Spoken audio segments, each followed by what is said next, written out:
This week, James Jones, former wide receiver of the Green Bay Packers and Oakland Raiders, was on his talk show and was talking about the elite quarterbacks in the NFL, not named Patrick Mahomes. We're looking at Josh Allen, Joe Burrow, and Lamar Jackson, even Jalen Hurts, and trying to figure out who's number two on that list, who's right behind Mahomes. And a lot of people claim that, well, it's Joe Burrow. He's right there neck and neck with him. But James Jones actually went out there and said, well, that's not the case. He said, quote, Joe Burrow has not been good these last 2 years.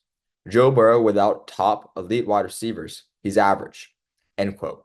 And that is a pretty crazy statement to make. Joe Burrow without elite top wide receivers is average. Joe Burrow has not been good these last 2 years. Well, let's look at this year. It's been one game. So to make the claim that he hasn't been good 2 years after one game is pretty crazy. Last season, after they started off 0-2, they finished the year 5-3 with Joe Burrow, and then he got hurt week 11. So last year, he was on pace to throw for 4,000 yards passing. He was on pace to lead the team to the playoffs. So to say last year was a bad year as well is, again, pretty crazy. You don't say that about other players when they're hurt, whether it's Josh Allen or Lamar Jackson, who missed 2 years due to injury. You never claim that he's not a good quarterback because of it. So to say that somebody's bad because he's injured is a pretty crazy statement to make, especially when he was heating up those last 8 games of the year and he was on pace to throw for some really great numbers. And then the statement about, well, he's not good because he needs elite wide receivers around him. Come on, every quarterback does. You name any quarterback who's had a lot of success currently and formerly, they had a go-to player on their team. And those who don't do well. The top quarterbacks in today's NFL, Patrick Mahomes, Joe Burrow, Lamar Jackson, Josh Allen. So three of them threw for 4,000 yards passing or more, except for one. Patrick Mahomes threw for 4,000 or more, Josh Allen, and Joe Burrow. Lamar Jackson, the one player that I mentioned who does not have elite talent on his team at the wide receiver position since he's entered the league, has yet to throw for 4,000 yards. Patrick Mahomes has Travis Kelce. Kelce, maybe not classified as a wide receiver, but he's the best receiving tight end we've seen in a long time. Go-to player, Josh Allen. Every year he's thrown for 4,000 yards. He's thrown for 4,000 yards in 4 seasons. He has Stephon Diggs on his team. The years that he didn't have Stephon Diggs on his team, he did not throw for 4,000 yards. Joe Burrow. Joe Burrow, the past 3 years, was either on pace or threw for 4,000 yards. So last year he was on pace. The 2 years prior, he threw for 4,000 yards. Yes, he has Jamar Chase, but everyone needs a go-to player. Look at the past quarterbacks that had a lot of success. Tom Brady and Joe Montana, regarded as two of the best quarterbacks ever, top three. You mixed in Patrick Mahomes somewhere on that list. Tom Brady had Rob Gronkowski, a go-to receiving tight end that he would always know was going to be open. Joe Montana, who did he have again? Oh yeah, Jerry Rice. So to claim that a quarterback is average because he can't perform without elite wide receivers is a pretty crazy statement to make because no quarterback can play well if they don't have good wide receivers around them. That's what history told you, and that's what the present has told you.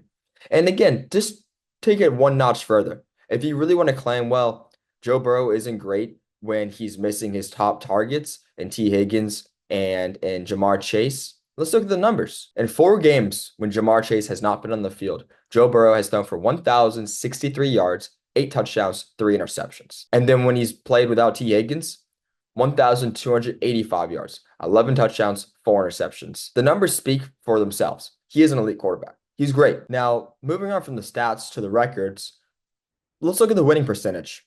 Lamar Jackson has won 74% of the games he started. Josh Allen, 68%. Joe Burrow, 54%. Yeah, his record doesn't stack up to Josh Allen and Lamar Jackson. I acknowledge that. But who cares how good you perform in September and October?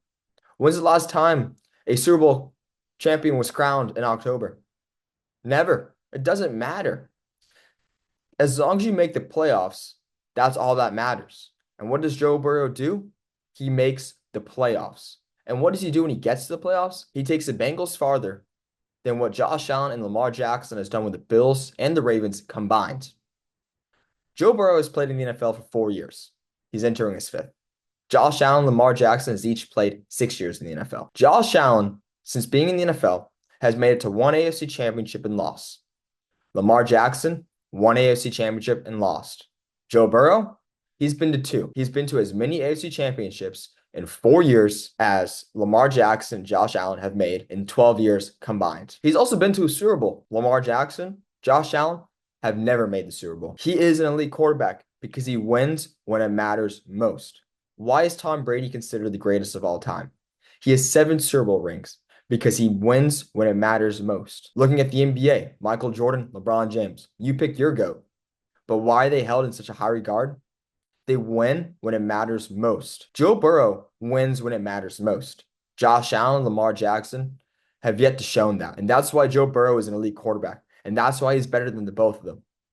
Statistically, he stacks up with them. Regular season wins? Okay, sure.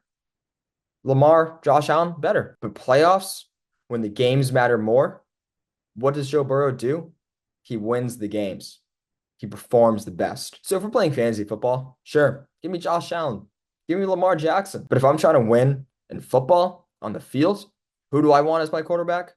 Give me Joe Burrow. Now transitioning from Joe Burrow to the Bengals didn't have a great week 1 against New England Patriots. They lost to the team with the lowest win projection total in the New England Patriots, 16-10. But the Bengals didn't lose this game because they're a bad team. They lost the game because they made silly mistakes and they just didn't have enough chemistry yet because training camp, preseason, they weren't on the field together very much. And that's what's happened these past several years. Joe Burrow and the Cincinnati Bengals, since he's been the quarterback there, he's 1-8 in weeks 1 and 2. But it's because of the lack of reps he has with his teammates. Last year, he had his appendix removed, right? And he missed all of training camp, all of preseason. And the Bengals got off to a slow start because Joe Burrow had to get back into a groove. This year, Joe Burrow had a full training camp. But Jamar Chase, their best player, not named Joe Burrow, was out of training camp as he was holding out for a new contract. So their best players in the past several years got off to slow starts because they just weren't at practice and didn't have chemistry. Take it to another level. This team has a lot of moving pieces from last year. They have a new backfield with Zach Moss and Chase Brown. They have a new right tackle in Trent Brown. And then you look at the wide receiver core. Jamar Chase, as I mentioned, missed training camp. T. Higgins, the wide receiver 2, was out with an injury. Defensively, they got gashed by the run of Ramondre Stevenson. Why is that? Well, their best interior run defender, TJ Reader, left to sign with the Detroit Lions, while the Bengals brought in Sheldon Rankins. The Bengals will be fine. They're going to win their division. They just got off to a slow start because the chemistry and the camaraderie wasn't there. And we've seen it before. They're going to be A-okay. Are they going to beat the Kansas City Chiefs next weekend? I don't think so, but it doesn't mean they're doomed. They're going to be fine. They're still going to win their division, and they're still going to make a lot of noise in the playoffs. So Bengals fans, relax. It's going to be okay. The sky isn't falling. Sure, losing the Patriots season opener, not fun. You want to start off 1-0. But if history has told us anything, the Bengals are going to win when it matters most, and they're going to have a lot of success this year. With that said, please let me know your thoughts in the comments. Is Joe Burrow the best quarterback in the NFL, not named Patrick Mahomes? And are the Bengals back on track to succeed this season? As always, thank you so much for listening. Please subscribe and stay blessed.